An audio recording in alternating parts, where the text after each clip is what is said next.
We're back. Look at his package. It's just resting right there.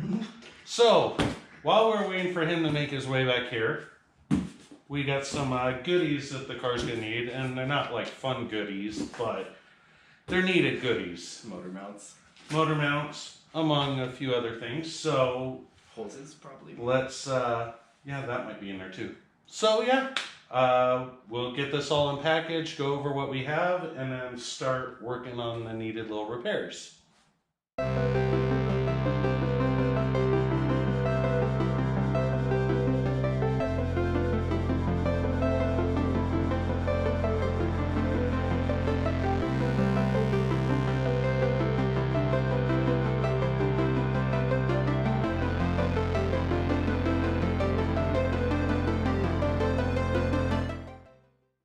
Here's our haul from Rock Auto. We have a Grand Prix. Ooh. We have... Hell, I'm not even... Oh, Chevelle. There we go, which I don't have. Then, apparently, an 84 Cougar. So, you know, hey, I'd rock 2 out of those 3 cars. But off to him chugging some water. So, the goodies that we have. Let's start with that box. Motor mounts. And a hose. We got a lot of hose here today, folks. This box we emptied out already. We got hose. We have a belt in there. Well, grab them. Probably move them over to that box, so we'll have to. But we have belts, hose, struts. Yeah, hatch struts because, you know, it couldn't. You know, it can't support itself, so we had to help. Sadly. There's another. Oh no, sir, belt. Another one. Let me put it on. It's very stylish. Yes. My pants are sagging real bad. And then we got what is called a header, apparently. The fuck is that? It is where the exhaust exits the car. Oh, wow. Your old one would have been dull, rusted. This is considered performance, but really it's just probably cheap eBay type knockoff. So it'll work since we didn't have anything. No, my car's not stock. Performance header. Yeah, about that. So yeah, those are the parts we have. So next thing we're going to be doing is putting in the damn motor mounts. So let's get going.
And with that, we have one front motor mount replaced.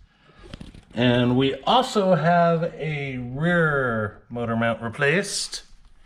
So, I'm guessing, it's time to make some mistakes. And make sure I'm not covering the mic. I guess it's time to work towards putting this bitch back over here. Hooray! Hooray!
So, it's the next day.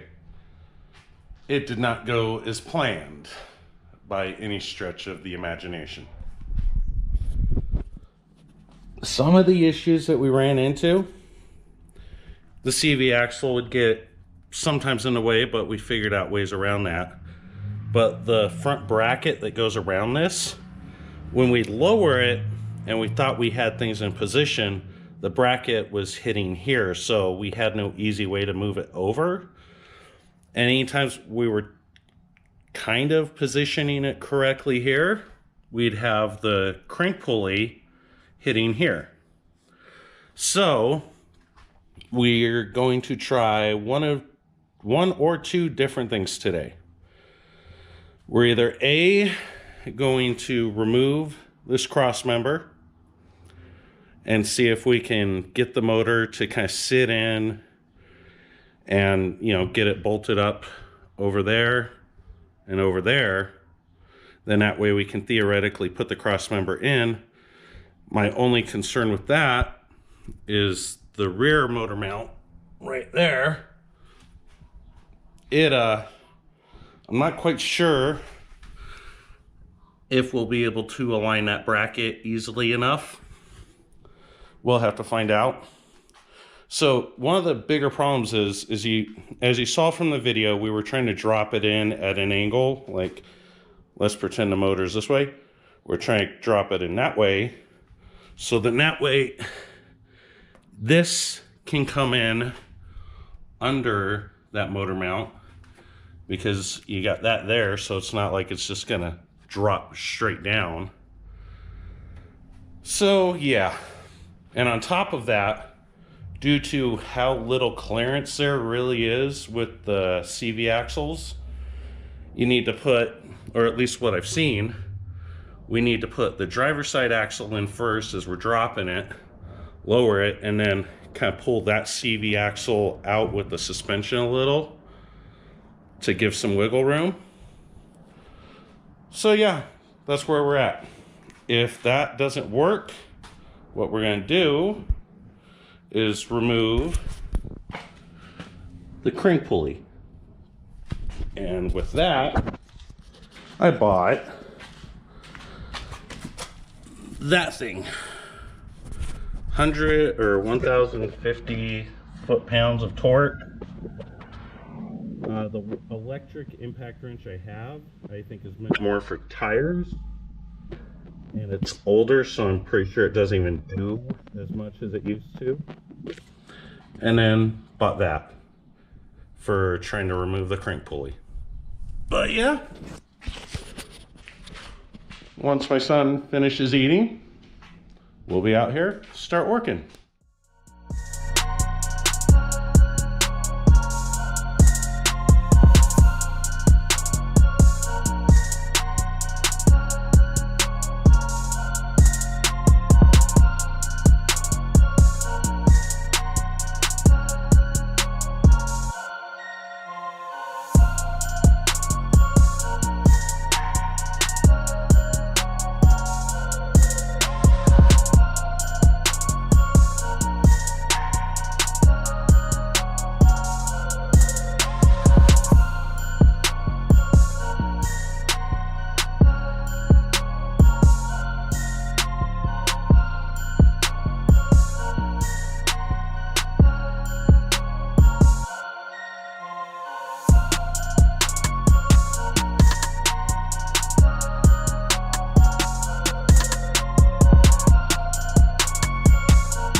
Hello.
Hooray. We did a thing. We did a thing. And we learned some things. We always learn things. Yeah, we always do. Welcome to the science garage. The motor is sitting on its east-west motor mounts. To get this engine in, we removed the cross member. We had removed the rear motor mount because we had this feeling it'd be a huge, like we avoided removing it because we felt like it was going to be a huge pain in the ass to get it back in. We were misguided there. We should have just removed it 2 weeks ago when we were trying to put the motor in, because it really wasn't that bad to replace, especially with everything kind of open. So, hooray. I'm hoping we didn't break shit while putting the motor in. But yeah, we're gonna quickly throw the other pieces back in. That is really just kind of blah, so we're not gonna record that, but we'll be back when we go on to the next step. So, we're calling it a day. We feel accomplished. We did a fucking thing. So, we got the AC put back on. All we had to do is hang in by bungee cords. We have both CV axles reinstalled now. We put the clutch slave cylinder back on. I just wanted to make sure that it would push when he pushed the pedal. Just because you don't know. You never know. What else?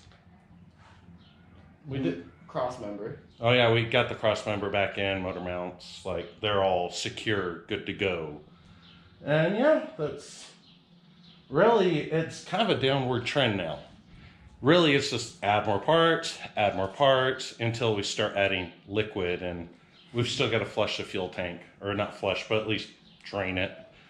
But anyway, thanks for watching. All that fun jazz. Bye-bye.